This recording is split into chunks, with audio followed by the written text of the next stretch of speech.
I journeyed 12 hours to witness my grandson's arrival.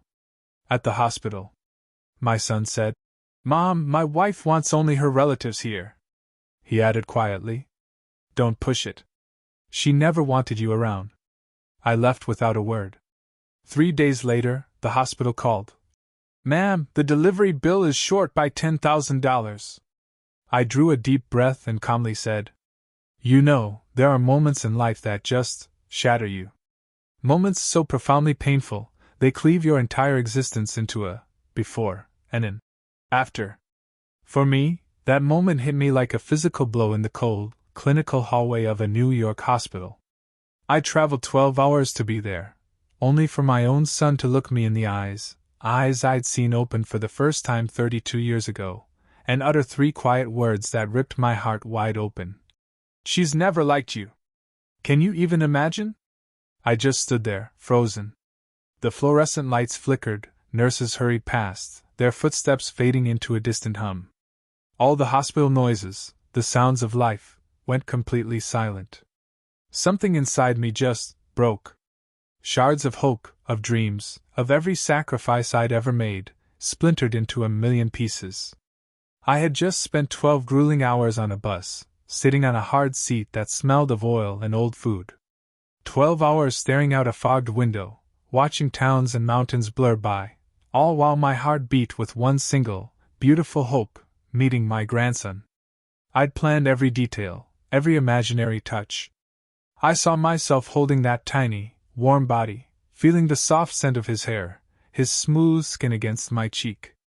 I pictured Daniel's proud smile introducing me, and Valerie, tired but happy, letting me help. I imagined everything, except this. Never, in my wildest nightmares, did I think my son would look at me like a stranger, like a burden, like something to be hidden away. Then, from behind a closed door, I heard it, my grandson's first cry. And I was out here. An outsider. Forbidden. I remembered all those nights Daniel cried as a baby, me pacing barefoot across cold floors, humming made-up songs, promising him everything would be okay while his father slept soundly. The fevers, the rushed trips to the ER, the quiet fears only a mother truly understands. And now, that same child, the one I'd protected with every fiber of my being, was telling me I wasn't welcome at one of the most important moments of his life. My name is Amy Carter. I'm 61 years old. I grew up in Nashville, in a small house with an apple tree in the yard. My mother taught me how to bake, how to love, how to live. I married Robert, a kind, quiet man with the warmest heart. We had Daniel when I was 29, and from that moment, my world revolved around him. When Robert died suddenly of a heart attack, Daniel was just 15. Our family of 3 became 2. I sold our small shop, took any job I could find. Cleaning dental offices at dawn, my hands raw with disinfectant. Working as a receptionist in the afternoons, coming home with aching feet. But I always smiled for Daniel. He was my reason. My whole world. And now, that same son looked at me with eyes full of distance. I stood there silent.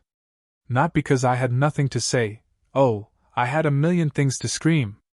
I wanted to yell about the 12 hours I'd traveled, to remind him of every single sacrifice, to ask when he'd turned into this cold stranger. But I didn't. My mother once told me that sometimes, silence is dignity.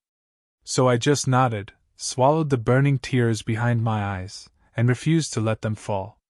I wouldn't let anyone see me break. I picked up my old, dark brown leather purse. The one my mother gave me when I turned 30, telling me to carry this with you during the important moments of your life. She was right. It had been with me when Daniel was born, when he graduated, when he moved to New York to chase his dreams. And now, here it was, witnessing my humiliation. I turned away without a word, no goodbye, no congratulations. I just walked down that long corridor of St. Mary's Hospital. The lights flickered above me, the air smelled of antiseptic. I passed crying babies, laughing families, beaming new grandparents taking photos. I saw mothers and grandmothers holding their newborns, tears of pure joy in their eyes, and I just kept walking. When I stepped outside, the cold February wind hit my face. I stood on the sidewalk, watching cars go by, people coming and going, life continuing as mine seemed to collapse. I didn't know where to go. The bus home wasn't until the next day. I hailed a cab to a cheap hotel, a small room with thin walls and a squeaky bed. Laughter and TV sounds echoed from the hallway. I sat on the edge of the bed and finally, let the tears fall. I cried harder than I had since the day Robert died. I cried for every broken expectation, for the grandson I hadn't met, for the son who once said, "I love you, Mom." I cried for the teenager who wept in my arms the night his father passed, and for the man who had promised to always be there for me.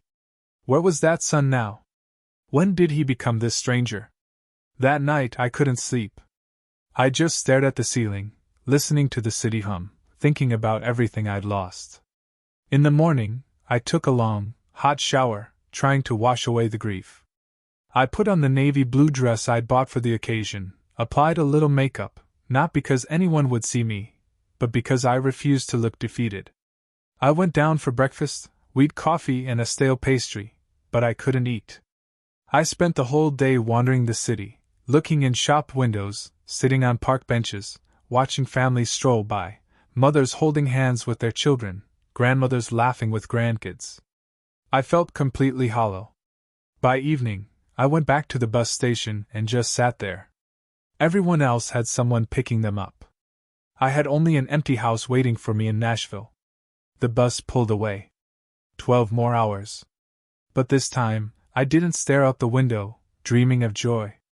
I only saw my own reflection, a tired, 61-year-old woman, worn down and alone. I wondered if Daniel even realized I was gone. Did he feel regret? Did he think maybe I should have treated my mother better? Deep down, I knew the answer. Probably not. He was likely happy with his new family, and I had become an uncomfortable memory. When I arrived home, dawn was breaking. Everything was exactly as I'd left it, the unwashed coffee cup, yesterday's newspaper, and the silence. Once, that silence meant peace. Now, it meant loneliness. I set my suitcase down, hung my leather purse on the hook, made a cup of coffee, and sat at the kitchen table, the same table where Daniel once did his homework while I cooked dinner. Now it was just me.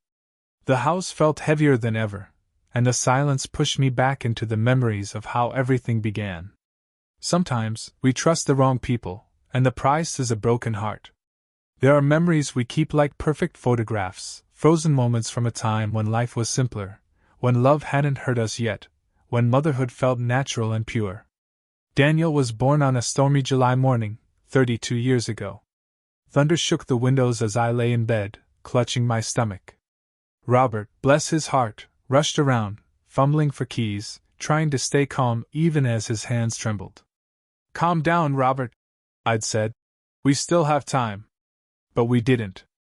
The contractions grew stronger, closer. My body knew it was time, even if my mind wasn't ready. Robert drove like a madman, eyes locked on the road, wipers battling the downpour. "Hang in there, honey, we're almost there." I breathed steadily, counting between waves of pain. The city blurred through the rain-streaked window, and all I could think was, soon, I'll meet my child. We reached the hospital at dawn. The nurses were so kind. Robert held my hand the entire time, wiping my forehead, whispering, "You're doing great, sweetheart. You're amazing." And then, when my body felt like it was tearing apart, when the pain almost made me faint, I heard it, my son's cry. "It's a boy," the doctor announced. "A healthy, beautiful baby boy." They placed him on my chest, wet, wrinkled, perfect. His tiny fist clenched, his breath quick and fragile. The moment his skin touched mine, when I felt his warmth and heard his breathing, I knew my life had changed forever. "Hello, my sweet boy," I whispered. "Mommy's here." Robert stood beside me, tears streaming down his face as he held both of us. In that small room, with rain still tapping at the window, we were the happiest family in the world. We named him Daniel, after my grandfather, a gentle farmer with rough hands and a kind heart. "I hope he's like Grandpa," I told Robert, rocking our baby to sleep. Kind and generous. Robert smiled. With a mother like you, how could he be anything else? The early years were beautiful, though far from easy. Daniel was a good baby, hardly cried, slept well. When he was awake, he was curious, always smiling. I still remember those mornings, sunlight streaming through our little house, his soft babbling echoing from the crib. I'd hold him, feed him, watch the city come alive. Robert left early each day for work at a small hardware store. Modest, but steady. He'd come home exhausted, yet never without a smile for his son. I stayed home, a traditional family. Robert earned the money, I made the home. And I loved it. I loved watching Daniel grow, learning to sit, to crawl, to walk.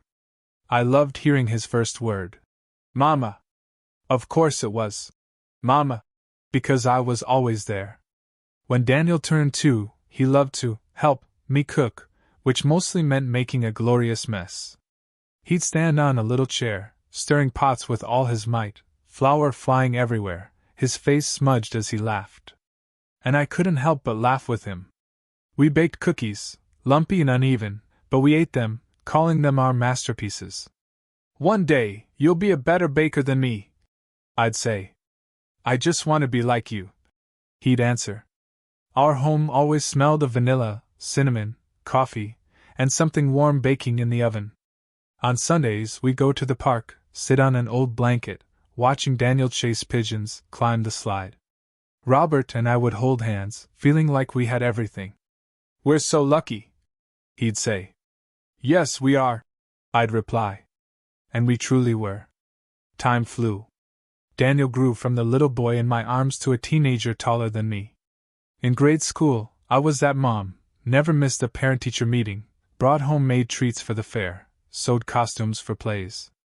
Daniel was a good student, responsible, curious, hardworking. We'd do homework at the kitchen table. He'd read me his essays about superheroes, dinosaurs, astronauts. Do you want to be a writer? I'd ask.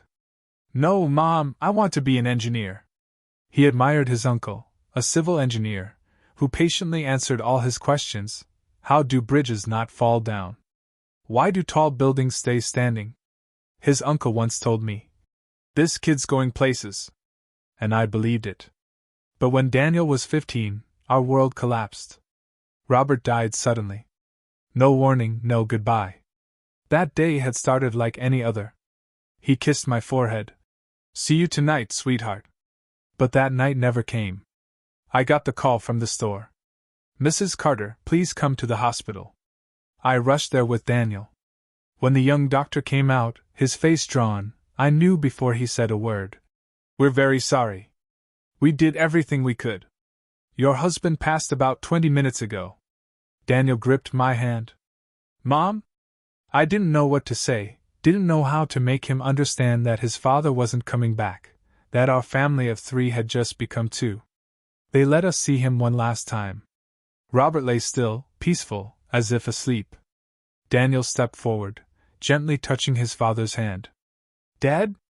Then silence. My son, almost a man, yet still my little boy, collapsed into sobs. The days that followed were a blur. The funeral, the visitors, the financial decisions. I had no choice but to sell Robert's hardware store. The money covered the debts and funeral costs. What was left, I saved for Daniel's future. I swore to myself that no matter how hard I had to work, my son would have the education he deserved.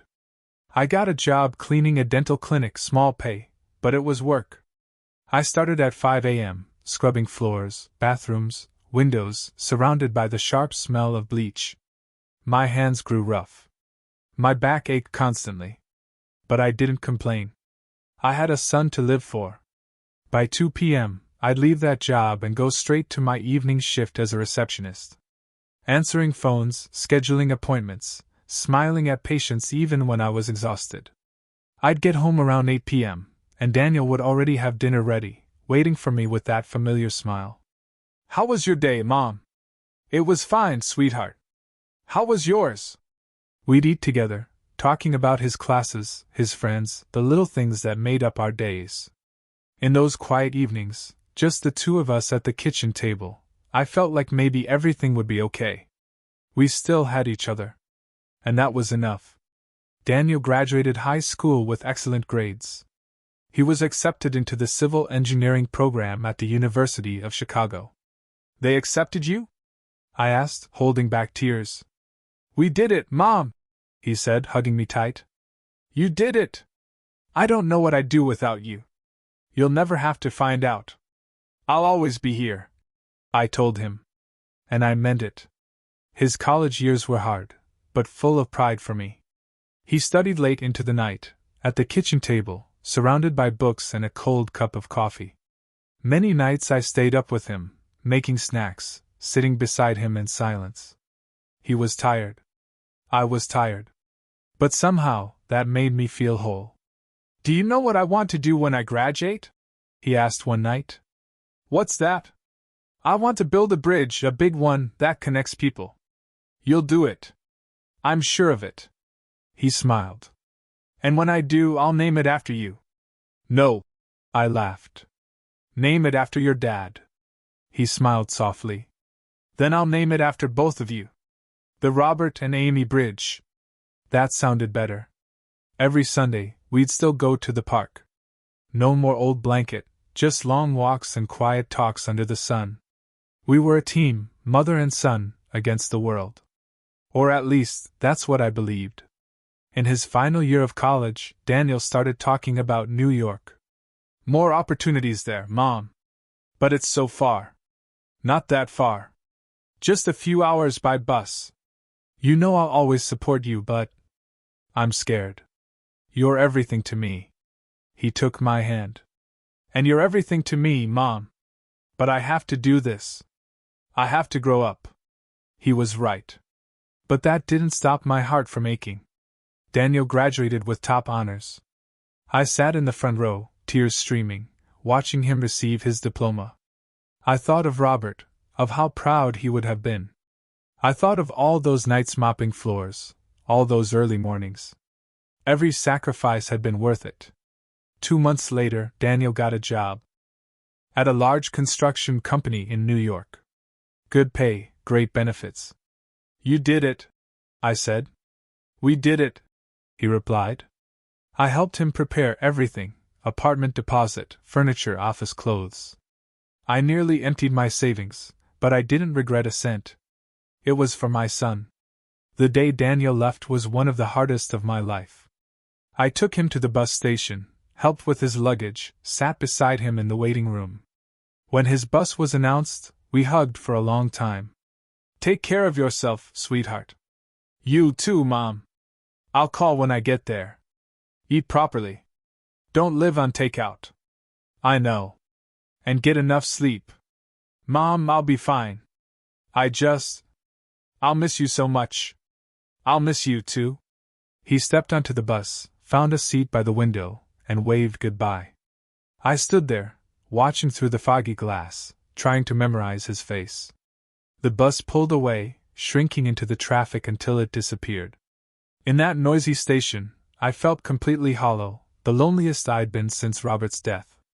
I took a taxi home, staring out the window without really seeing anything. When I walked through the door, the house was heavy with silence. I went into Daniel's room, his bed neatly made, his desk cleared. Only a few mementos left, old posters, a couple of school trophies. I sat on his bed, still smelling a trace of him, and burst into tears.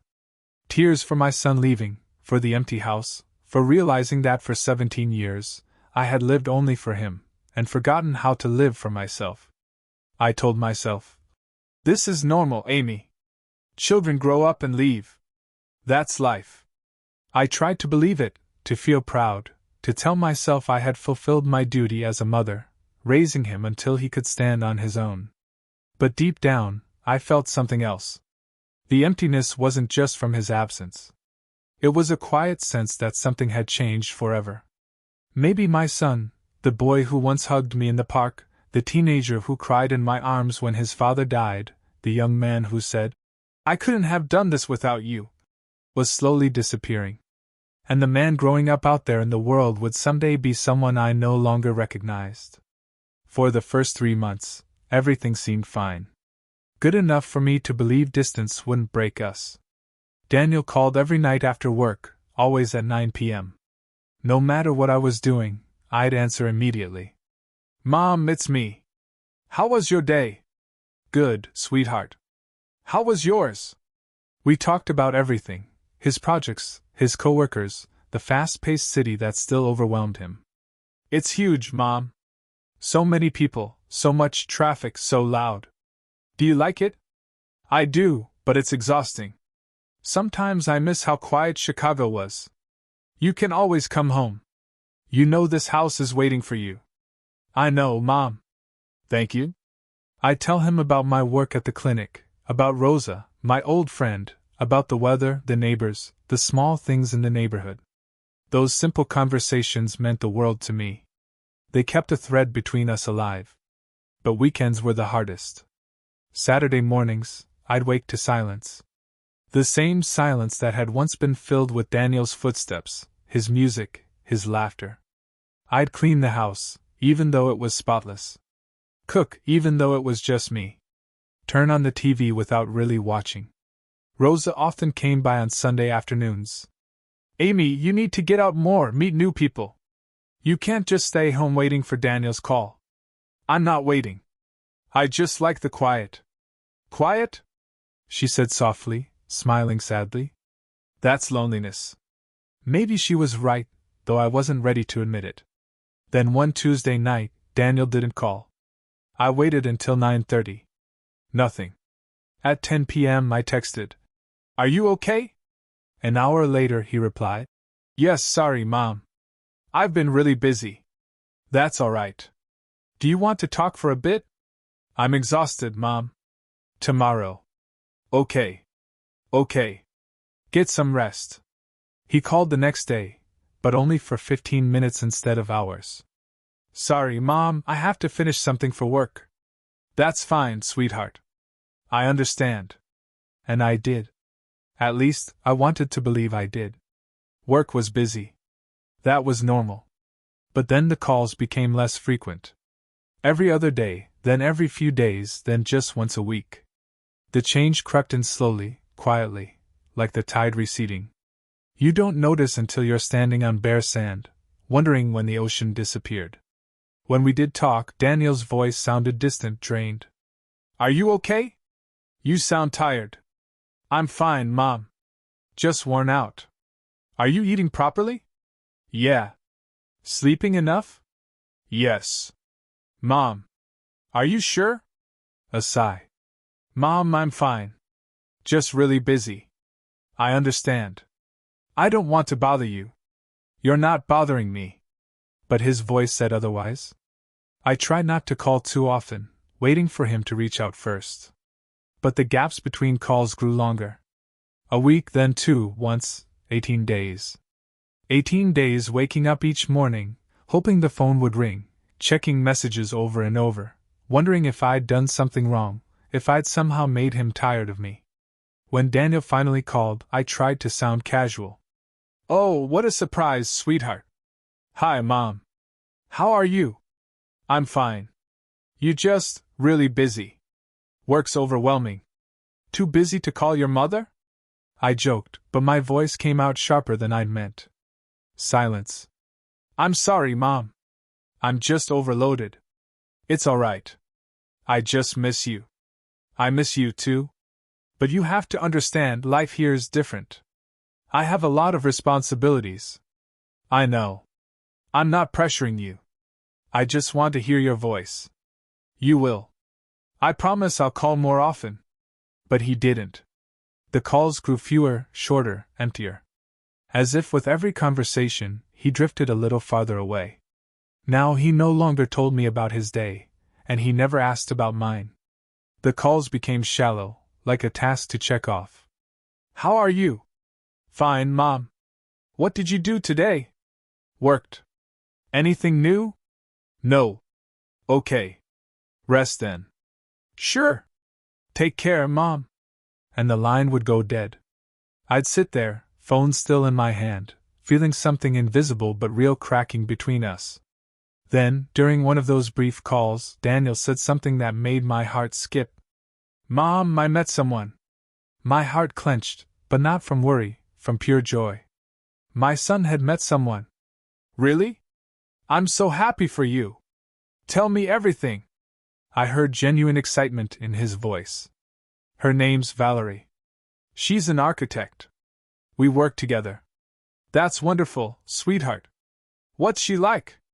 "She's amazing, Mom. Smart, talented, beautiful. She's 28. Graduated from Columbia University." Daniel was 24. She was 4 years older, but I didn't mind. "I'm so happy for you. How long have you two been together?" "About 2 months." 2 months. And he was only telling me now. "Is everything going well?" "Very well, Mom. I'm really happy. I haven't felt like this in a long time." The joy in his voice moved me deeply. I was genuinely happy because every mother only wants one thing for her child: to be happy. "I'd love to meet her someday." There was a brief silence. "Of course, Mom. There'll definitely be a chance later." "Later?" "Yes, Mom. It's still a bit early. We're just getting to know each other." "All right. Whenever you're ready. Thanks for understanding. Send me a picture of you too. Maybe later." "Mom, I have to go now. Valerie's waiting." Valerie's waiting. Those 2 words cut through me, though I couldn't explain why. "All right, sweetheart. Have fun." "Thanks, Mom. Love you." "Love you too." He hung up before I could say another word. I sat there, staring at my phone, trying to make sense of what had just happened. My son had a girlfriend. That should have been good news. So why did my chest feel so heavy? I told myself it was only a mother's natural worry, the unease that comes when her child enters a serious relationship. But no, something was different. It was in the way he said her name, the tone when he mentioned Valerie's waiting, as if she had become the center of his world, and I was just a shadow fading in the background. In the weeks that followed, my fear quietly came true. Daniel barely called anymore, and when he did, he only talked about Valerie. "Valerie and I went to this restaurant. Valerie showed me this place. Valerie said." Everything was Valerie. I still listened, still smiled, still asked questions. But deep inside, I felt myself slowly disappearing from my son's life. I'd text him, and he'd reply hours later, sometimes days. "Sorry, Mom, I'd been busy with Valerie." I tried to learn about her from the few details Daniel shared. Valerie came from a well-off family in New York. Her father was an architect, too. Her mother, a college professor. Her younger sister was in medical school. A family nothing like ours, wealthy, educated, respected. I was just a working woman, a widow who raised her son alone, cleaning clinics while Daniel went to school on scholarships. I wondered what Valerie would think if she knew about us, about me. I tried to push the thought away, but it lingered, especially as Daniel shared less and less. One evening, while we were on the phone, I heard a woman's voice in the background. "Daniel, I'm heading out." "Coming, sweetheart." I froze. "Is Valerie there?" "Yes, Mom." She stopped by. "Oh, I didn't know you two were living together." Silence for a few seconds. "We're not, Mom. She just came to visit." "I see." Another awkward pause. "Mom, I have to go now. We're heading out." "All right. Have fun." "Thanks. Talk later." But that later never came. The next month, Daniel grew even more distant, almost completely gone from my life. On my 60th birthday, he didn't come home. He just sent flowers through the mail. 12 yellow roses, one for each month we hadn't seen each other. The card read, "Happy birthday, Mom. Sorry I can't be there. Valerie and I are busy with work. Love, Daniel." I sat looking at the bouquet for hours. The flowers were beautiful, surely expensive, but cold. No warmth, no affection. Just a reminder that my son was far away, busy building a new life. Rosa, my closest friend, arranged a small dinner at my house, inviting a few neighbors. We ate chicken soup, sang "Happy Birthday." Cut the cake. Everyone asked, "Your son didn't come home?" "He's busy with work." "That's too bad. He must miss you so much." I smiled and said, "I'm sure he does." But in my heart, I didn't believe it anymore. When everyone left, I cleaned up alone.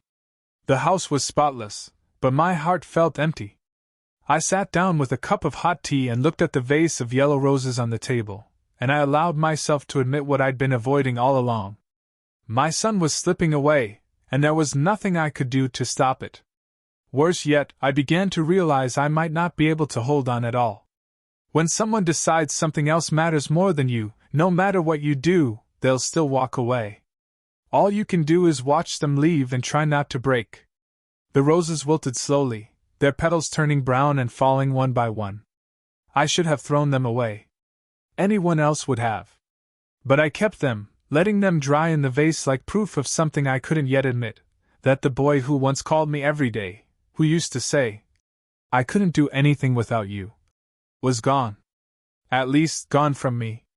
Sometimes we make ourselves believe lies because the truth hurts too much. We convince ourselves it's our fault, that we did something wrong, because it's easier to change ourselves than to accept that someone we love is hurting us. I reached that point after my 60th birthday, sitting in the kitchen, staring at those withered flowers. I decided I was the problem. I was the clingy mother, the kind who didn't know how to let go, who loved so much it suffocated. Daniel needed space, independence, and I, always wanting to stay close, to talk, had made him tired. The story fit perfectly with everything I'd read in parenting articles. Learn to let your grown children go. Don't be a controlling mother. Let them live their own lives. So, I decided to do just that. I stopped calling altogether. If he wanted to talk, he would call me. I wouldn't push anymore. A week passed, then 2, then 3, then a month. I checked my phone countless times, but kept telling myself, "Give him time. He's just busy." Many days it was hard to breathe from the emptiness. Every morning, I woke with a heavy heart, wondering if today he'd call.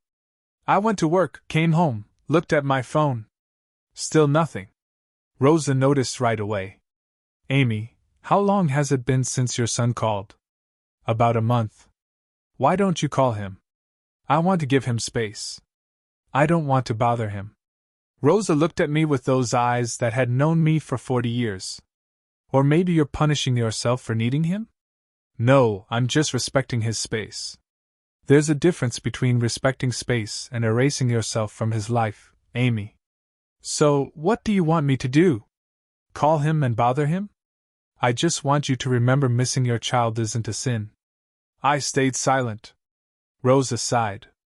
"I don't know what Daniel's thinking, but I do know one thing, it's not your fault.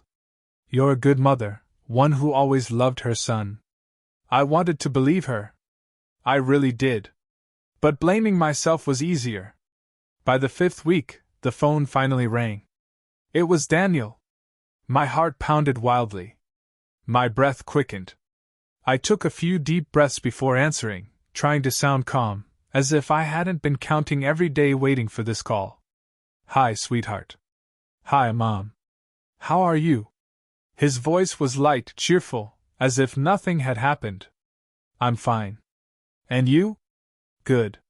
Really good, actually. I'm calling because I have some news." My chest tightened. "What is it, honey?" "Valerie and I are getting married." The world stopped. The ticking clock, the hum of the refrigerator, the dog barking outside, all faded. "Mom, are you still there?" "Yes. Yes, I am. Sorry. I'm just surprised." "A good surprise, right?" I swallowed hard. "Of course. Congratulations, sweetheart. I'm so happy for you." And I was happy, but also confused, scared, and aching. Happy that he'd found love. Afraid that everything was changing too fast. And aching because I barely knew the woman who would share his life. In my head, one question echoed silently: will there still be a place for me in this new life? "Thanks, Mom. I'm so excited. The wedding will be in 3 months." Just something simple in New York with close family and friends. Of course, I'll be there. A short pause. Great. I'll send you the details by email. Email? Yes, Mom. Valerie's organizing everything online. It's easier that way. I see. But I didn't see it at all. Anyway, I have more people to call and tell the news. You've told others already? Yeah. Valerie's parents, her sister, a few friends. And your mother finds out last. The words slipped out before I could stop them. Mom, please don't start. I'm not starting anything. I'm just asking. It doesn't sound like asking. Mom, you're important to me, but I have a lot to handle right now. Not everything revolves around you. Those words hit me like a blow. I never said everything revolved around me. Then don't take it so personally. How can I not, Daniel? I'm your mother. Exactly. You're my mother, not my wife. Valerie is my priority now. The room went silent, heavy, suffocating, full of things either of us could say. Mom, I'm sorry. I didn't mean it like that. I'm just stressed about the wedding. There's too much to do. Too much going on. I understand. Really. Thanks, Mom. Love you? Love you too. I heard the long tone of the call ending, but kept the phone pressed to my ear, feeling my heart crack a little more. My son was marrying a woman I'd never met. In a wedding I hadn't been part of planning. And I still had to smile and congratulate him because that's what a mother is supposed to do. 2 days later, I received the invitation by email. It was elegant, beautifully designed in soft beige and gold tones. There was a photo of Daniel and Valerie, my son beaming with joy, her radiant in a white dress, soft curls falling over her shoulders. They looked happy in love. And me, staring at that photo, felt like an outsider. The card read, Daniel Carter and Valerie Thomas cordially invite you to their wedding. No, dear Mom. No, we can't wait to share this special day with you. Just cordially invite. As if I were a distant acquaintance, a colleague, a name on a list. I printed the invitation. I'm not sure why. Maybe to see it with my own eyes and believe it was real. I pinned it to the refrigerator door. Each time I passed through the kitchen, looking at it made my chest tighten all over again. A week later, I gathered my courage and called Daniel. Sweetheart, I got the invitation. Oh, good. What do you think? It's beautiful. But I wanted to ask, do you think I could meet Valerie before the wedding? Maybe we could have coffee, get to know each other a little. Silence for a few beats. That's tough, Mom. Valerie and I are swamped. Cake tasting, flowers, photographers. Everything's chaos. I understand. But that's why I thought I could help. After all, I am your mother. I know. But Valerie has her own ideas. Her mom's helping a lot, too. You know how brides are. They want everything perfect. I froze. Her mom's helping, but I'm not. You'll have plenty of time to get to know each other after the wedding, Mom, when things settle down. All right then. I guess I'll see you both at the wedding. But could I at least call her beforehand? It would be nice to introduce myself. Another uncomfortable pause. I'll ask, but she's really stressed. I don't want to add more pressure. Pressure? The word stung, as if my very existence was a burden. That's fine, sweetheart. I don't want to cause trouble. You're not causing trouble. It's just No. I don't know. I really have to go, Mom. Talk soon. Okay, take care. I set the phone down and realized my hands were trembling. Not from cold, but from anger, pain, and helplessness. No matter what I said or did, I was being pushed to the edges of my own son's life. And the worst part was, he didn't even notice. Or maybe he did, and just didn't care. Days turned into weeks, then months. During that time, Daniel called only 3 times. Short, rushed conversations, filled with reasons to hang up. I swallowed every question, every longing to be part of his life, because I didn't want to be the annoying mother. I tried to stay patient, kind, composed, even as my heart quietly broke apart. Rosa often came by, trying to get me out, movies, walks, lunch, anything to pull me from the spiral of my thoughts. Amy, you can't keep waiting like this. You're torturing yourself, pretending to be fine when clearly you're not. I'm fine. No, you're not. And that's okay. What's not okay is pretending. But pretending was so much easier than facing the truth. And the truth hurt too much. 2 weeks before the wedding, I decided I needed to buy something to wear. After all, I was still the mother of the groom. I went to the mall, walking from store to store, trying on dress after dress. But none of them made me feel the way I wanted to feel, important, valued, like a mother of the groom should feel. Every dress made me feel smaller, dimmer. In the end, I chose a simple navy blue dress, elegant enough, appropriate for a regular guest. I bought new shoes and stopped by the hair salon. Special occasion? The stylist asked. My son's wedding. Oh my, that's wonderful. He must be thrilled to share that day with you. I smiled. I suppose so. A gentle lie, because lying to strangers is easier than admitting the truth. The day before the wedding, I took a long-distance bus to New York. 12 hours. But nothing like the last time. No excitement, no anticipation, just a heavy sense of dread. I arrived early. Daniel had sent the address of a small, 3-star hotel near the venue. The room was plain. I checked in, sat my suitcase down, sat on the bed, and cried, just for a few minutes. Then I had to stop. I needed to be calm, strong, ready. The ceremony was at 4 p.m., in a garden on the south side of the city. I arrived early, not too early, but I didn't want to be late either. It was beautiful, white flowers everywhere, elegantly arranged tables, musicians tuning their instruments. I stood at the entrance, feeling like I didn't belong. I saw Valerie from a distance, standing among a group of beautiful women, laughing brightly. I took a deep breath and walked toward her. She turned, her eyes scanning me from head to toe, lingering a moment on my shoes, my dress, my hair. In that 1 second, I knew exactly what she was thinking. This woman doesn't belong here. But she smiled that perfect, practiced smile.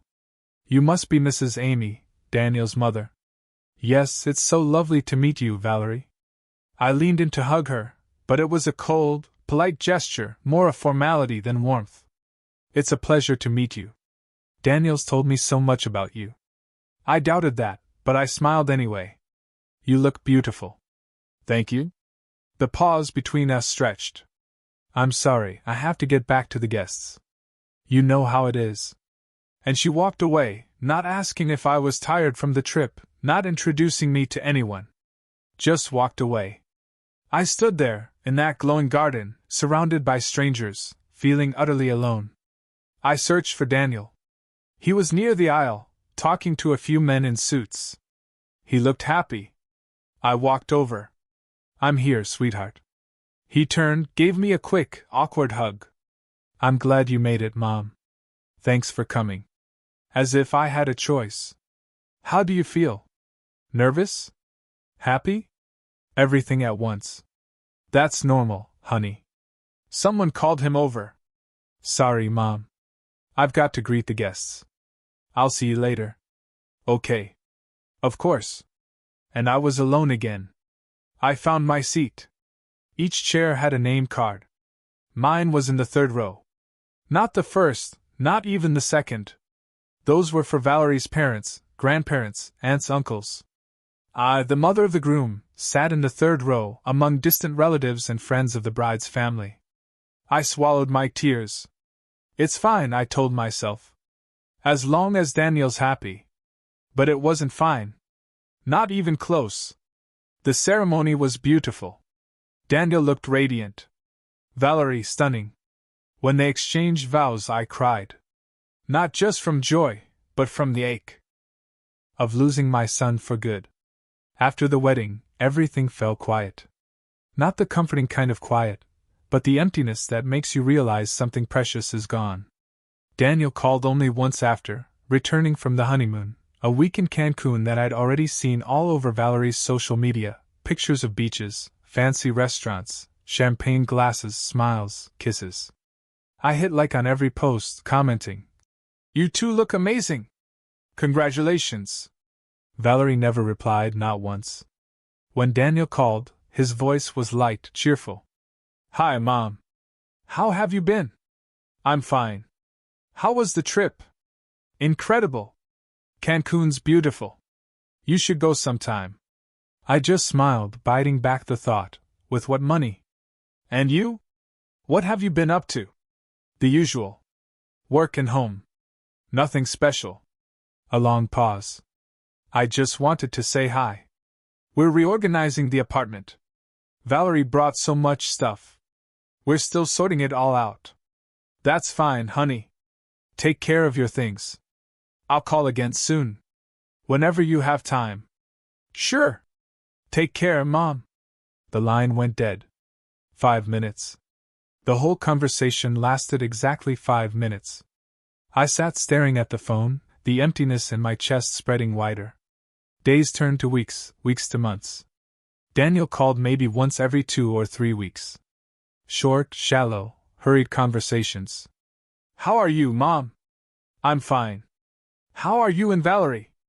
"Good. Everything's good. I'm happy for you too. When will you come visit?" "It's been so long." "Soon, Mom. Soon. Soon."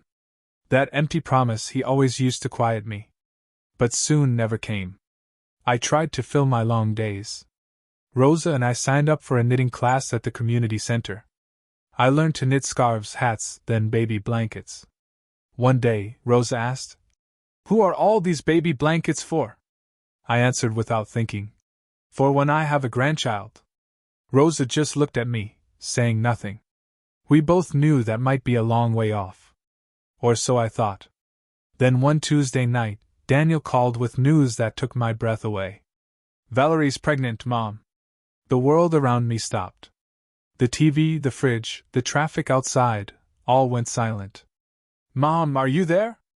"Yes. Yes, I am." "What did you just say?" "Valerie's pregnant. I'm going to be a dad." Tears filled my eyes. My heart swelled, half pain, half joy. "You have no idea how happy that makes me." I meant it. After all those years of raising him alone, after everything, I was finally going to be a grandmother. "How far along is she?" 3 months. 3 months. And he was only telling me now. "Why didn't you tell me sooner?" "We wanted to wait through the first trimester. You know how risky it can be." "I see." But deep down, I knew others must have known before me. "Is Valerie feeling well?" "She's tired but doing fine. Really excited. I'm happy for you both." "Do you know the gender yet?" "Not yet. The doctor will tell us at the next appointment." "That's wonderful. I'm so happy for you." "I'm happy too. Just a little nervous." I heard my son's real voice again. Warm, sincere. "You're going to be an amazing father." "I hope so." "I know you will." A brief pause, an easy silence we hadn't shared in a long time. "Thanks for always being there, Mom." I couldn't hold back my tears. "I'll always be here, Daniel." "Always." We talked for a while longer. He told me about fixing up the baby's room, about names they were considering. After hanging up, I sat and cried again, but these were tears of happiness. I believed this baby would bring my son back to me, that I'd finally get to be a grandmother in every sense. I was so naive. The days that followed were the happiest I'd had in months. I shared the news with Rosa, with my coworkers, with the ladies in my knitting class. "I'm going to be a grandma." Everyone congratulated me, hugged me, shared my excitement. I started knitting a baby blanket, blue for a boy, pink for a girl, finally settling on yellow just to be safe. Each stitch carried love and a prayer for the little one I already loved with all my heart, though I hadn't met him yet. A few days later, I called Daniel. "Sweetheart, I'm knitting a blanket for the baby." "That's wonderful." "Thanks, Mom. Can I make a hat and tiny booties too?" "Do whatever makes you happy, Mom." "Is Valerie there?" "Let me talk to her. I want to congratulate her." Silence. "She's resting, Mom." I'll tell her to call you. Promise. Promise. But Valerie never called. I sent her a message on Facebook. Congratulations, Valerie. I'm so happy to be a grandma soon. If you need anything, I'm here. The message was read, but no reply. A week later, I tried again. How are you feeling, sweetheart? Sending hugs? Scene, then silence. I told myself she was tired, busy, but I knew the truth. I called Daniel again. Sweetheart, I messaged Valerie, but she didn't answer. She's fine, Mom, just tired. Tell her to call me for a minute. I just want to check in. Valerie's not big on phone calls, Mom. She prefers texting. But I texted her, and she didn't respond. She's sensitive lately. It's the pregnancy. Another excuse. There was always an excuse keeping me away. Time passed, and the only way I could follow Valerie's pregnancy was through Facebook. She posted photos of her belly, baby clothes, the nursery. It was a boy. They were naming him Matthew. Matthew, my grandson. I commented under every post. So adorable. Can't wait to meet you, little one. Love you both so much. Valerie never replied, though she answered everyone else's comments. I tried convincing myself I was imagining things, that I was too sensitive, but it was hard to deny the truth. I sent them a package, the blanket I'd knitted, a teddy bear, and a handwritten card. To my future grandson, Grandma can't wait to meet you. I love you more than words can say. 2 weeks later, Daniel texted. Got the package, Mom? Thanks. The blanket's beautiful. That was it. No photo of Valerie holding it. No thank you? Nothing. I called back. Did Valerie like it? Yeah, Mom. I just thought she'd call to say thank you. Mom, she's not really the expressive type. Not even a message? She's exhausted, Mom. Pregnancy's been tough. Same line again. And how about you? How are you feeling? A bit nervous, but excited. Valerie and her mom are taking prenatal classes. I froze. Valerie and her mom. Not you. I go when I can, Mom. Work's busy. I wanted to ask why Valerie's mother got to be part of everything while I was left out, but I didn't want to sound jealous, so I stayed silent. Sweetheart, when Matthew's born, I'll be able to visit, right? I shouldn't have needed to ask. Of course, a grandmother has that right? But I knew things weren't that simple. Of course, Mom. When exactly? Probably after the birth. I think Valerie should rest first. I understand. But after that, I can come meet him. Right? Definitely, Mom. We'll figure it out. We'll figure it out. Which meant, don't count on it. All right, Mom. Valerie's calling me. Tell her I said hi. Sure. Take care, Mom. I hung up, staring at the old photos pinned to my fridge. Daniel as a newborn, his first day of school, his graduation. I thought of the baby I once held in my arms, now a grown man, slowly pushing his mother out of his life. 32 years of love and care, now replaced by distance and silence. That afternoon, Rosa came by. How's Daniel? He's fine. Valerie's pregnant. That's wonderful. When's she due? 3 months. Have you made plans to visit? I stayed quiet. Amy, did they invite you? Daniel said yes. But after the baby's born, Valerie needs rest. Rosa looked at me with those same knowing eyes. Amy, what's really going on? I looked down at my cup of tea and whispered, I think Valerie doesn't want me around. Why do you think that? She ignores my messages, never thanked me for the gift, and Daniel always has an excuse. Her mother gets to be part of everything, and I'm shut out. Tears filled my eyes. I feel like they're pushing me out of my grandson's life before he's even born. Rosa hugged me. I don't know what to do anymore, Rosa. I've been patient, kept my distance, tried not to bother them, but nothing's changing. Have you told Daniel how you feel? I can't. If I say anything, they'll call me the meddling mother-in-law, the overbearing grandmother, and then I'll lose my grandson for good. Rosa sighed. You haven't lost your son, Amy. But we both knew the truth. I already had. Or at least I'd lost the son I used to know.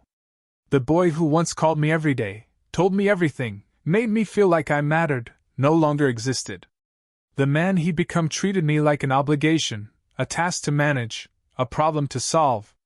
2 weeks before my grandson was due, I gathered all my courage and called Daniel. Sweetheart, I need to talk to you. What's wrong, Mom? I want to be there when Matthew is born. Silence. Mom, we've talked about this. No, we haven't. You just said we'll see, but I need to know for sure now. I need to plan. Buy tickets. I don't think that's a good idea, Mom. The floor seemed to drop beneath me. Why not? Valerie's under a lot of stress. The doctor said she needs peace and quiet. Are you saying my presence would stress her out? No, it's just, she doesn't want too many people around. Too many people? I'm your mother. I'm the baby's grandmother. I know, Mom. But what? I could hear Valerie's voice faintly in the background. Mom, let's talk about this later. No, Daniel, please just tell me the truth. A long silence followed. Valerie thinks maybe it's better if you wait a few days. Let us settle in first. And what do you think? I have to support my wife, Mom. She's the one giving birth. The one who needs rest right now. I wouldn't hurt her, Daniel. I never said you would. Then why can't I come? Because she needs space, Mom. Why can't you understand that? His voice turned sharp, defensive. I understand, but I don't understand why Valerie's mother can be there, and I can't. Because that's her mother, and you're my mom. It's different. Different how? It just is. Mom, please, Mom, don't make this harder. I'm already under so much stress. Valerie's about to give birth, work's insane. Can you just, this once, not make things more difficult? Those words pierced straight through my heart. More difficult? You think me wanting to see my grandchild is making things harder? Now's not the time, Mom. Then when is the time? When I say so? The air grew cold between us. I took a deep breath. I see. I knew you'd understand. But I didn't understand anything, except that my son was shutting me out of his life, out of one of its most important moments. I'll let you know when the baby's born. Do whatever you think is best. Don't be like that, Mom. I'm fine. Just respecting what you and Valerie want. Thank you. You're welcome. I love you. Love you too. But I wasn't sure those words meant anything anymore. I hung up before I started crying. I sat in my chair and cried harder than I had in months. I cried for the grandchild I might never hold. For the son who'd chosen to shut me out. For the bond between us that was slowly dying while I could only watch. I cried for myself, for the woman who had given everything and was now left with nothing. The day Matthew was born was one of the strangest days of my life. Joy and pain all tangled together. I didn't get a call, a message, or any notification. I found out through Facebook. It was late afternoon, and I was mopping the last room of my shift when my phone buzzed. A Facebook notification. Normally, I'd ignore it until I got home, but for some reason, I opened it. It was a post from Valerie. The photo showed a newborn baby boy wrapped in a hospital blanket. Tiny, perfect eyes closed, fists clenched, skin still pink, wearing a white cap. The caption read, "The love of our lives has arrived. Welcome, Matthew Carter Thomas. Mom and baby are healthy."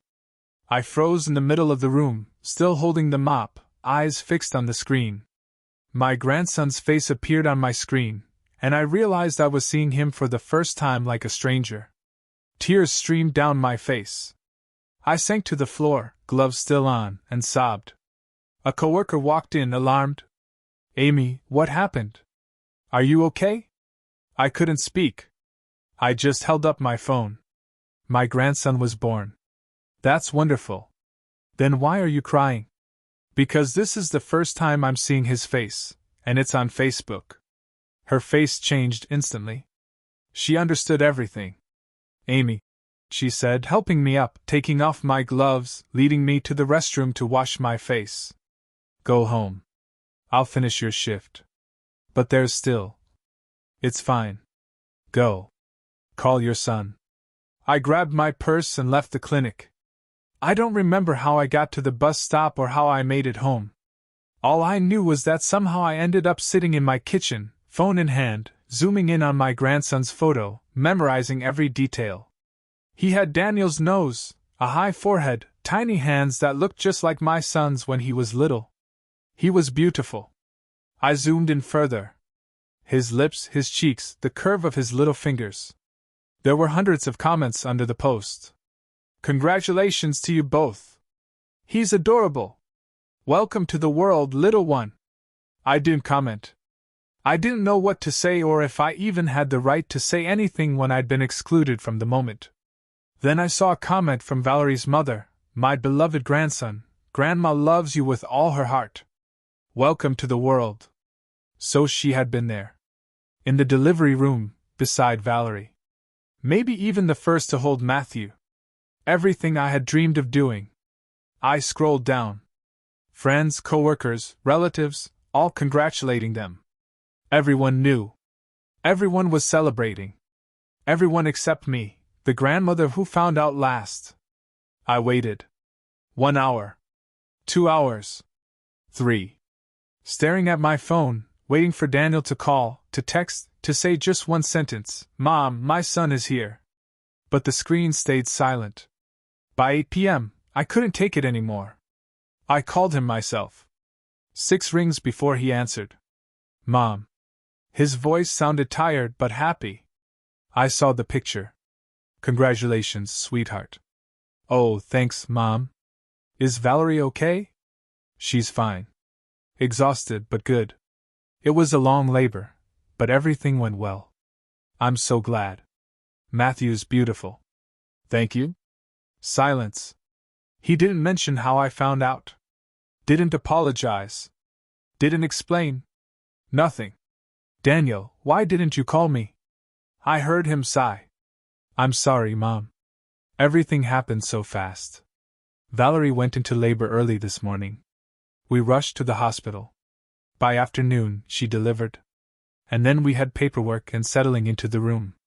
But you still had time to post on Facebook. That was Valerie. She had time to post, but you didn't have time to call your mother? My voice came out sharper than I'd meant. Mom, please don't start. I'm not starting anything. I'm just trying to understand why I had to find out through social media. I told you it all happened so fast. So fast you couldn't spare 2 words in 12 hours? Matthew's here? I was exhausted, Mom. Not too exhausted to tell the whole internet. Mom, stop making this a big deal. A big deal? I could barely breathe. Daniel, I'm your mother. Matthew's grandmother. I'm not some stranger online. I deserve to know first. You're right. I'm sorry. I should have called, but it's done now. You know, Matthew's healthy. Everyone's fine. His apology sounded hollow. Can I come see him? The question slipped out like a plea. Mom, we've talked about this. No, we haven't. You said to wait, but now the baby's here. I don't need to wait anymore. Valerie needs to rest. I won't bother anyone. I just want to see him for a few minutes. Now's not the time. Then when is? I don't know, Mom. Give us a few days. Daniel, he's your son. He's my grandson.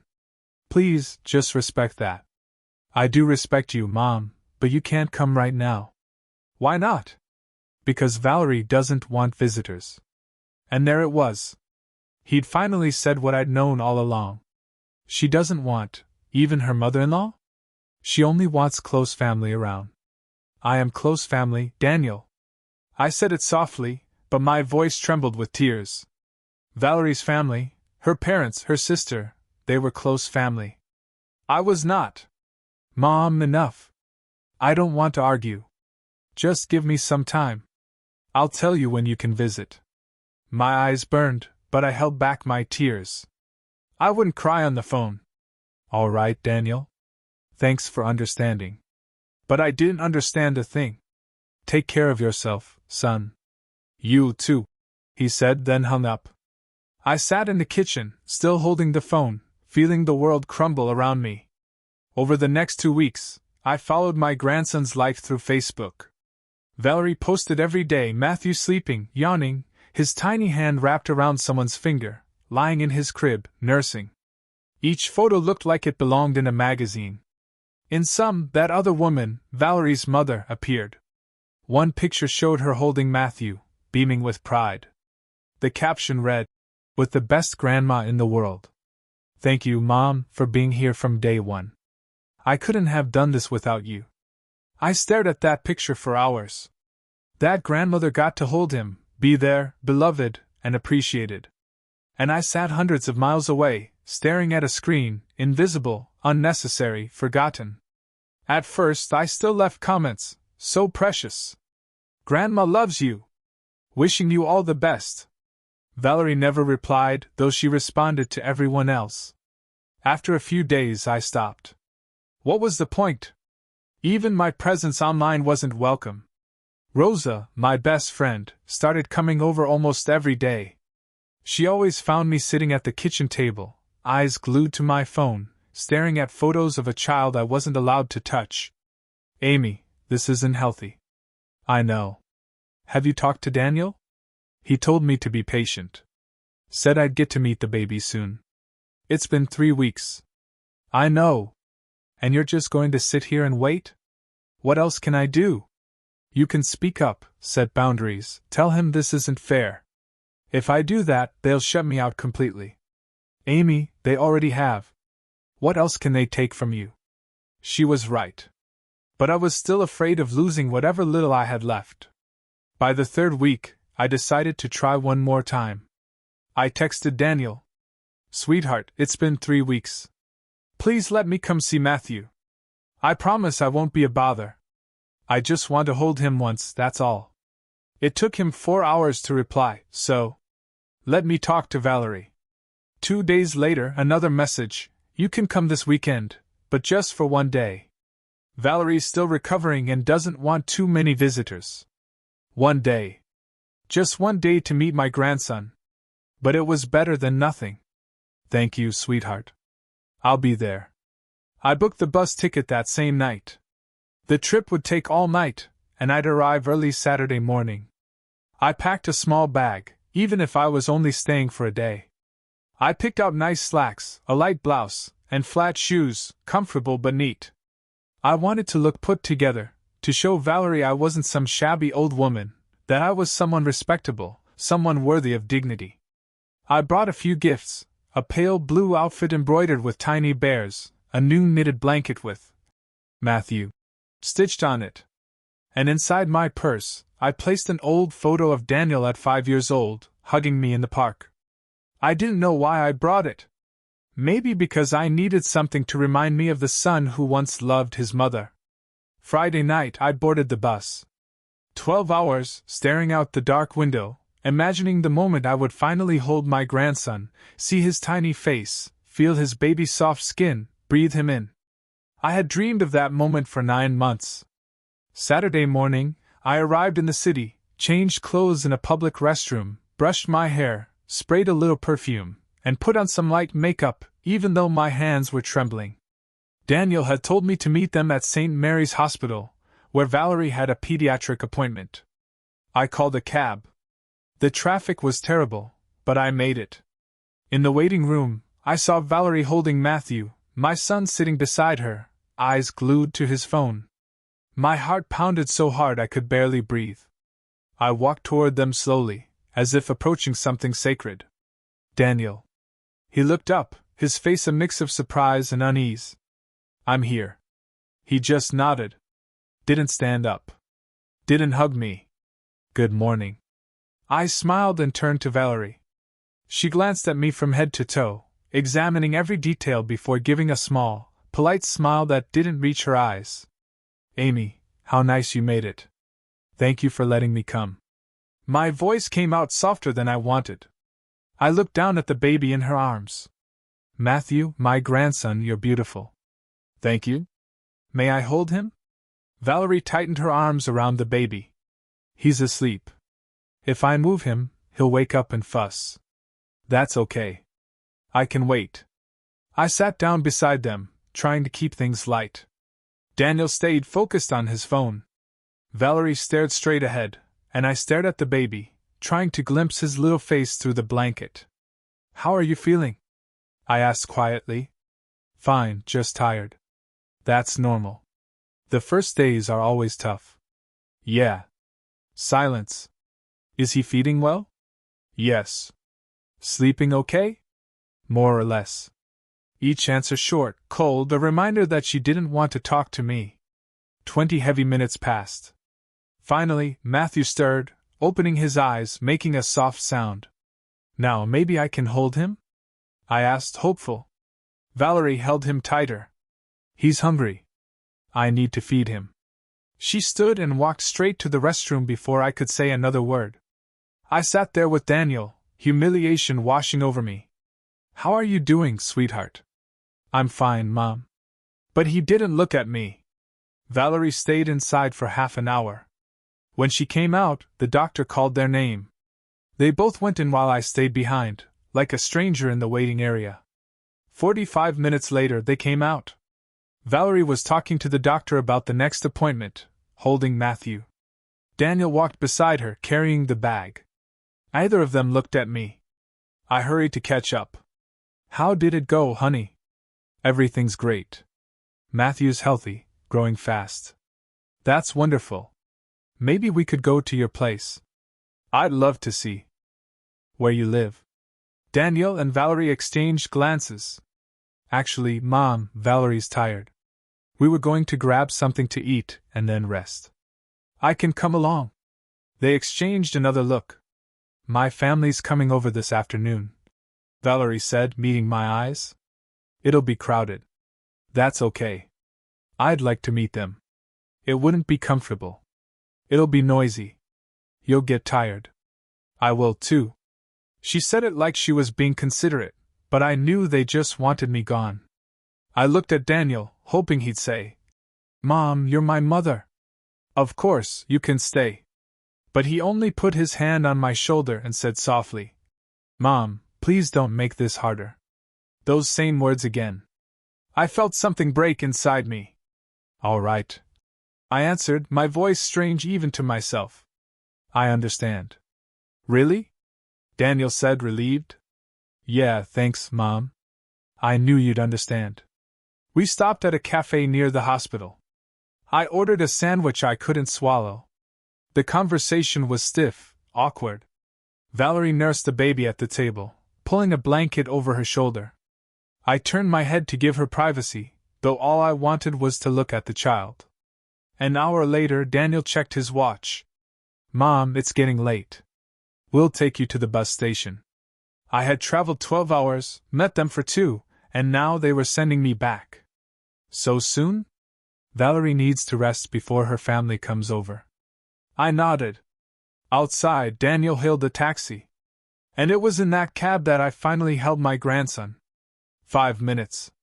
Just 5 short minutes. Valerie handed Matthew to me hesitantly, as if afraid I might drop something precious. I took him in my trembling arms. His tiny body was soft and warm, smelling faintly of milk. His eyes were closed, lashes long and curled, cheeks round, lips softly sucking even in sleep. I touched his small hand, warm, delicate, and his tiny fingers instinctively wrapped around mine. My sweet grandson, Matthew, I whispered. Tears rose, but I held them back. I wouldn't cry. I kissed his forehead and murmured, Hello, darling. I'm Amy, your grandma. I'm sorry I couldn't be here sooner. I love you so much. The cab reached the station too soon. Valerie reached out to take him back. I looked at Matthew one last time, memorizing every line, every shade of his skin, the warmth of his little body in my hands before letting go. Daniel got out with me, grabbing my suitcase. Thanks for coming, Mom. Of course, honey. He hugged me quickly, awkwardly. Take care. You too. Call me when I can, Mom. He climbed back in, and before closing the door said, Thanks for understanding. I didn't answer. The car drove off. I stood there, watching until it disappeared into traffic. Alone at the station entrance, my suitcase by my feet. I felt as if the whole world had collapsed. 12 hours traveling, 2 hours visiting, 5 minutes holding my grandson, 12 hours returning. And inside me was a pain so real, so sharp, it felt like someone had opened my chest and taken out the most vital part. I went inside, bought a bottle of water I couldn't drink, sat on a plastic bench waiting for the bus, and pulled out my phone. Valerie had just posted a new photo, breakfast at the cafe. She and Daniel were smiling, Matthew asleep between them. The caption read, "A perfect morning with the ones I love." I wasn't in the picture. As if I had never been there, as if I had never existed.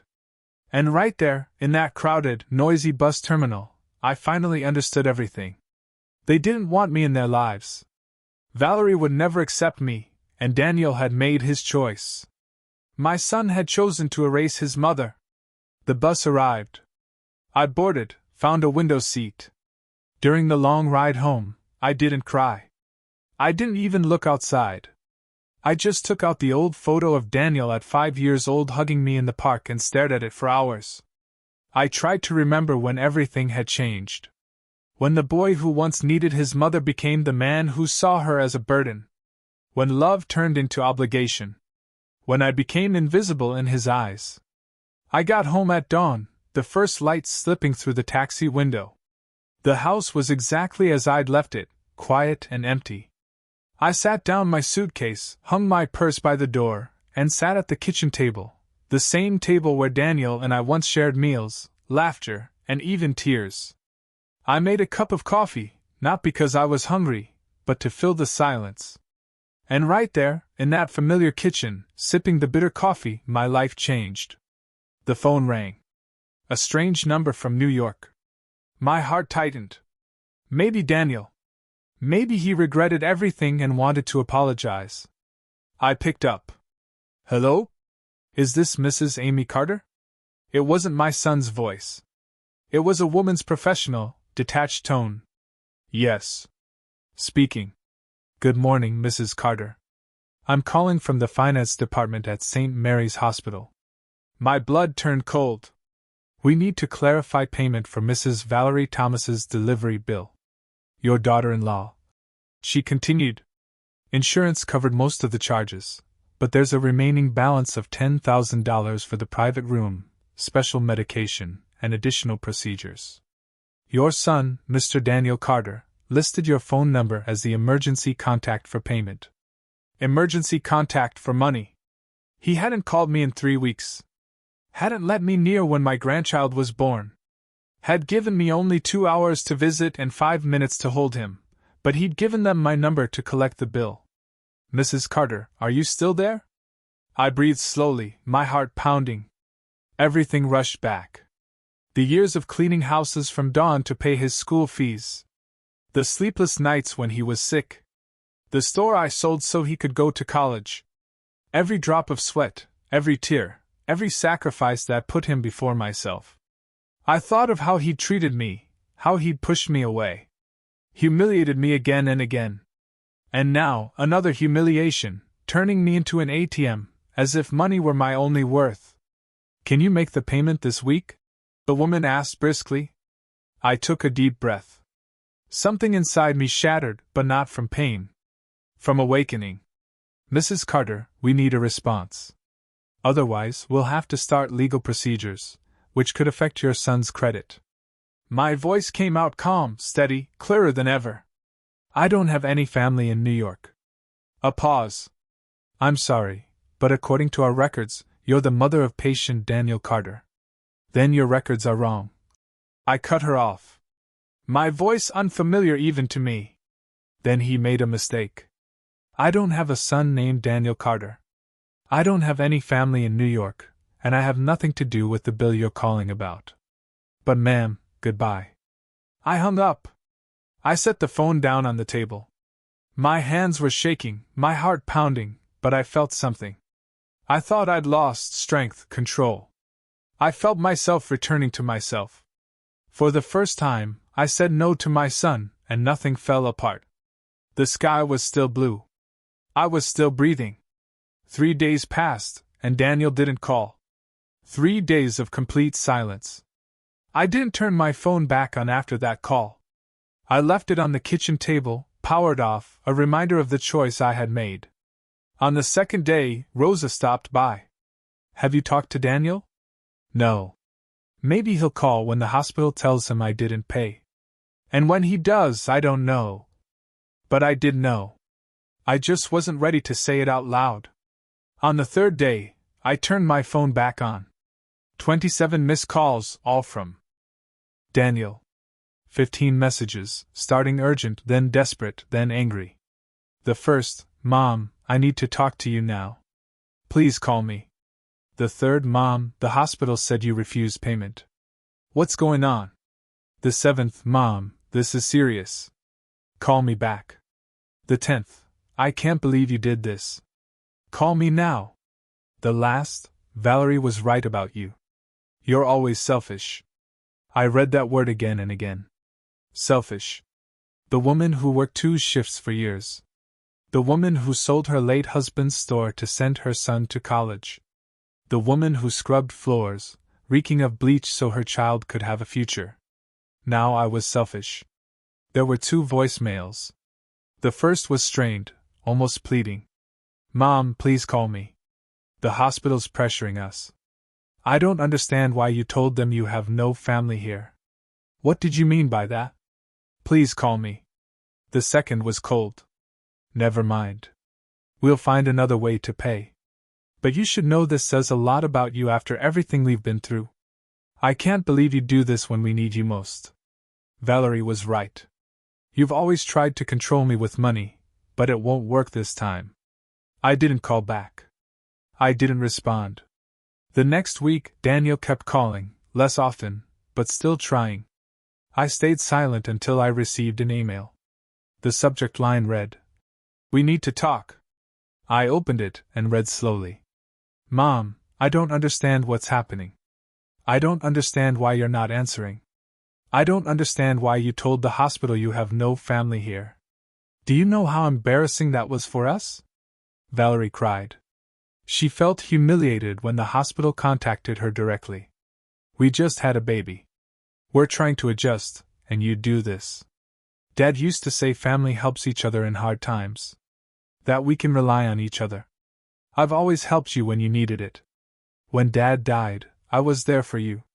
When you were struggling, I listened. When you needed help, I helped. And now, when I need you, you do this? I don't understand how you've changed. Valerie just wanted a little privacy after giving birth. That's normal. But you took it as an insult. Now the hospital's threatening legal action. Our credit's at risk. All because you wanted to play the victim and deny your own son. Please think about this, Mom. Think about Matthew. Think about your grandson. This isn't about you or me. It's about him. If you don't want to help, fine. But at least have the courage to tell me directly instead of this silence. I read that letter 3 times. Each line felt like a small knife cutting into my heart, making me feel guilty, selfish, wrong. And maybe for a moment it worked. I thought, maybe he's right. He's under pressure, a new father. He needs help. Maybe I'd been too harsh. Maybe I should call, apologize, make peace. But then I read that one line again. I've always helped you when you needed it. When? When had he ever helped me? When his father died, I was the one who held him, rebuilt our lives, sold the store, worked myself to exhaustion so he could study. Where had he been the last 2 years? When I was lonely, when I just wanted to hear his voice? When they excluded me from my grandson's birth? When they gave me 2 hours after a 12-hour bus ride? When Valerie treated me like a stranger? Where was he? There was no help, only silence and excuses. And now, because I'd set a boundary, I was the villain. I opened the reply window, typed and erased more than 100 times. I wanted to scream, to pour out every wound, every betrayal. But in the end, I wrote only this: Daniel, you're right about one thing. Your father did say families should help each other. But he also taught that family means respect, care, and not turning your back when someone you love needs you most. I asked to be close to you. I asked to see my grandchild. I had begged to be part of his life, but Daniel, you said I was intrusive, that I was a burden, that you needed peace at home. I traveled 12 hours just to meet Matthew, and you gave me 2 hours, 5 minutes holding him, then sent me away like I was an inconvenience.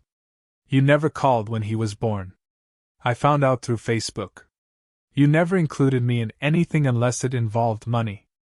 I won't pay that bill, Daniel.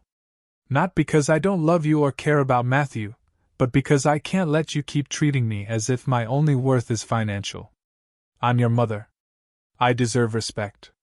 I deserve a place in your life. I deserve more than to be a name on a billing form.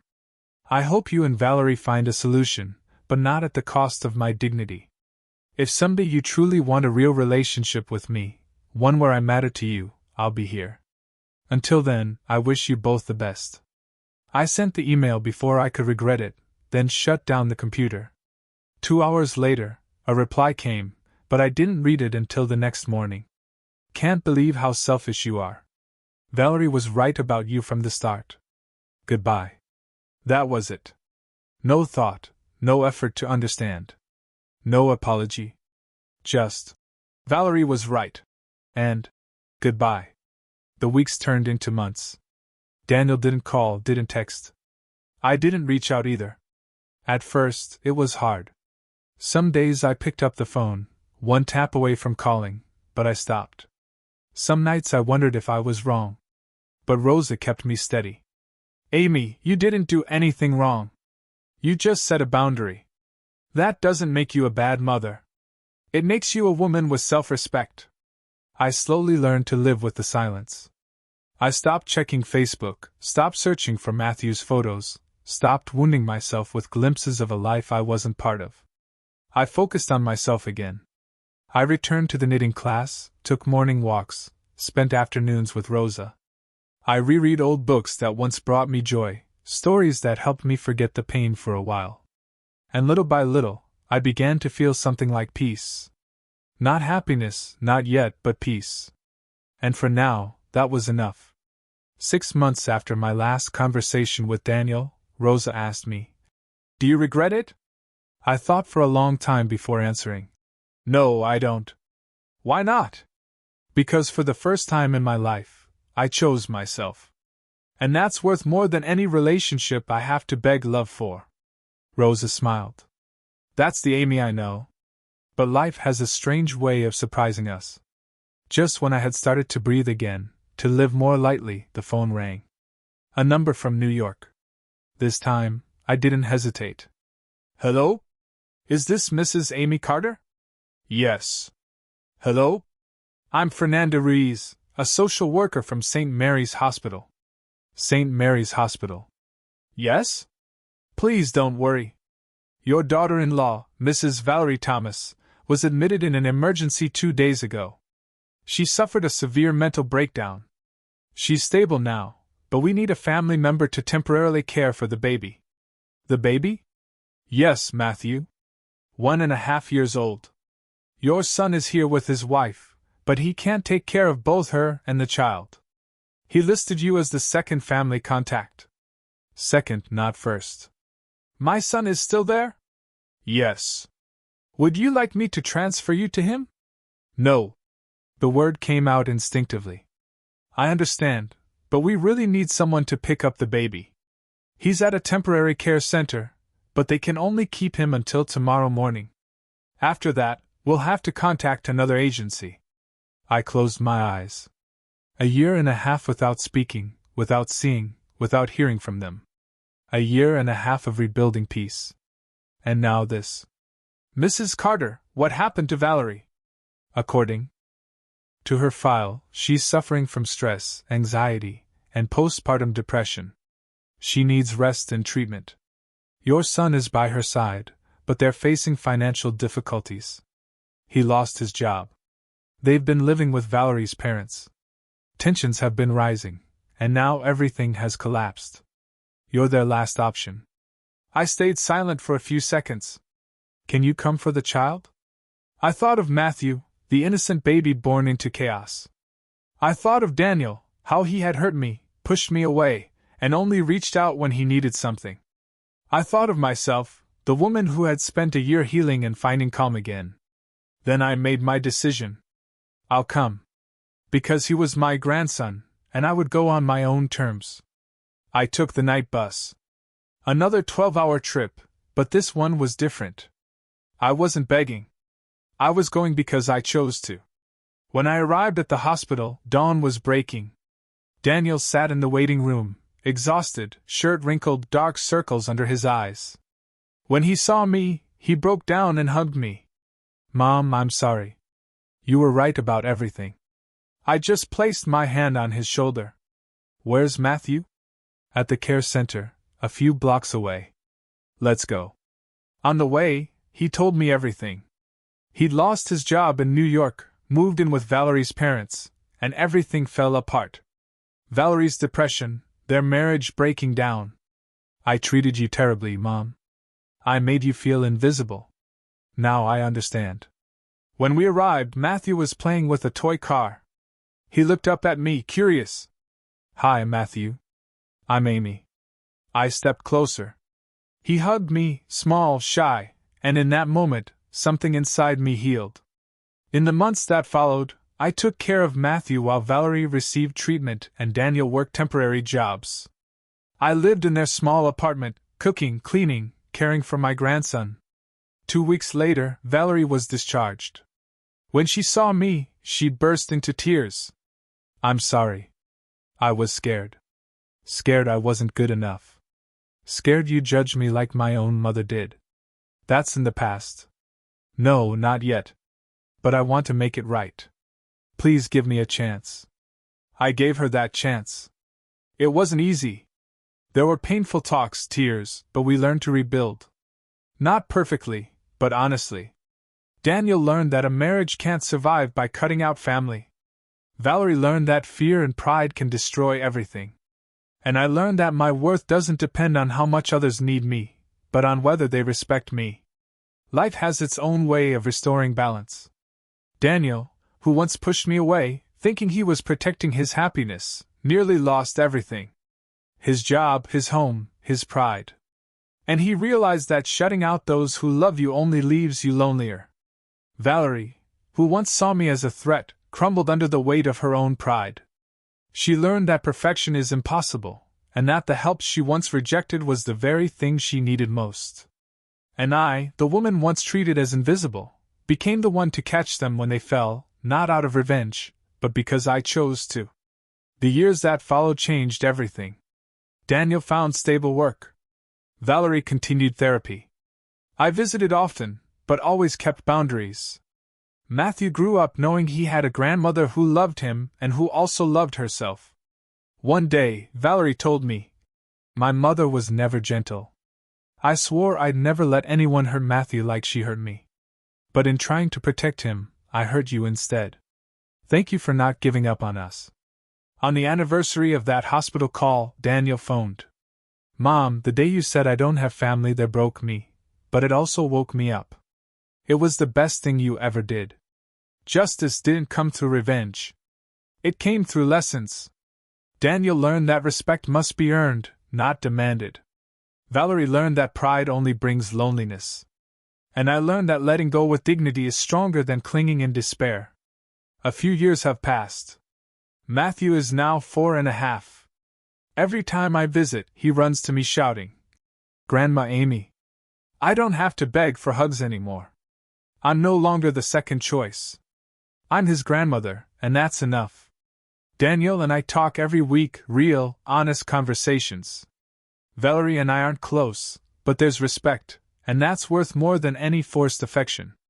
Last month, at Matthew's preschool graduation, he spotted me in the crowd, smiled, ran into my arms, and said, I love you, Grandma. Surrounded by other families, I finally felt like I belong. Not because I begged for it, but because I deserved it. This morning, I looked into my old leather bag and took out 2 photos. One of Daniel as a child. And another of the 4 of us laughing together in the park. Both tell the same story of a woman who gave everything, was broken, learned to let go, and finally found herself again. If you're hearing my story, please remember this: setting boundaries is the right thing. Saying no is the right thing. Walking away from those who don't value you, even if they're family, is the right thing. Because love doesn't mean enduring everything. Love also means respecting yourself. I once thought being a good mother meant always being there. But I've learned that being a good mother also means teaching your children that no one, not even them, has the right to make you feel worthless. Not every ending is happy, but some endings are fair. Now, at 65, I'm happy. Not because life is perfect, but because my joy no longer depends on anyone else. I have my grandson, my son, an honest relationship, and most importantly, I have myself. And that's what matters most. Tell me, have you ever felt invisible to someone you loved? How did you find your voice again? Share your story in the comments below. I'd really love to hear from you.